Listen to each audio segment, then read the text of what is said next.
My name is Sennaike. I'm the lead PI for the EduAI Hub.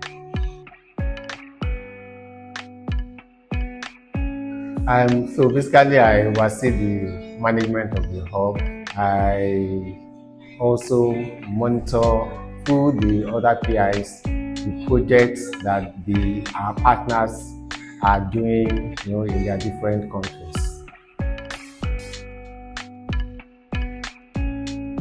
So EduAI Hub is catering for the entire sub-Saharan Africa. And what we are looking at doing is improve the quality of education through responsible use of AI. And so we are looking at responsible AI. So that responsible AI, it can denote or connote so many things. The definition of responsible AI is not standard right now, but at the end of the day, it's just to ensure that whatever AI that is being pushed out there is right, respecting, is ethical, is safe at the end of the day. Okay, all right, so we have a long way to go.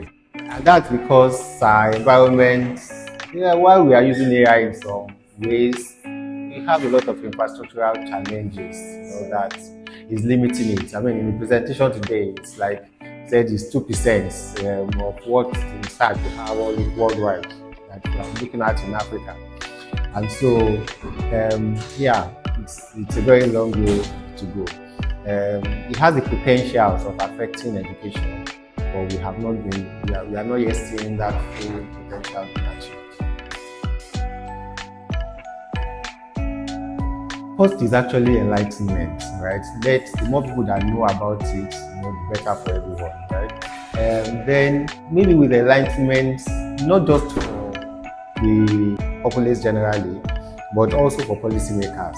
Let the policymakers be aware so that the policies they are coming up with can be targeted towards, ensuring that AI is also incorporated in education. Of course, it's important for the populace also to understand what AI is, whatever biases they have, whatever fears they have about AI, to allay, such fears. And then we cannot afford to keep, having lip service when it comes to infrastructure. We have to have infrastructure. For you to access AI, there are some basic things that you have to have.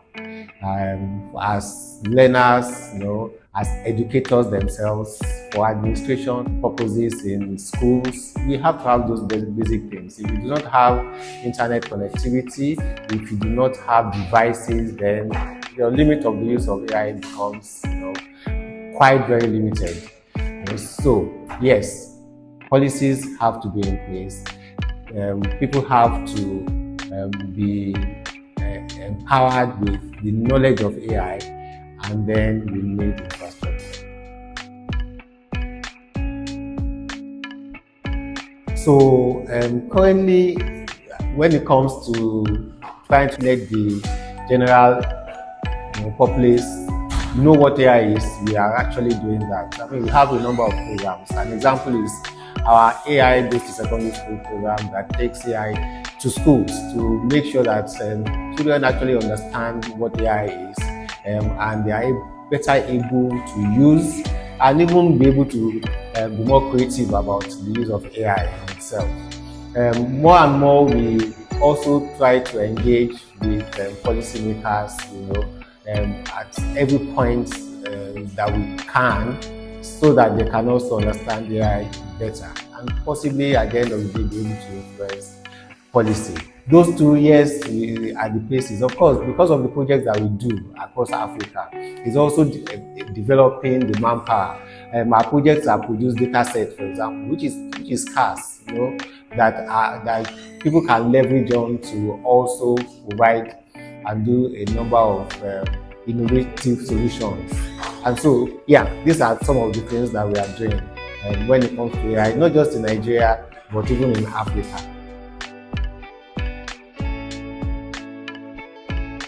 Oh, I think it's important for us to know that number one, AI has come to stay, so it's important for each and everyone to embrace it, and we should see it as a tool that can, of course, has its own good use, and also can be used in the contrary way.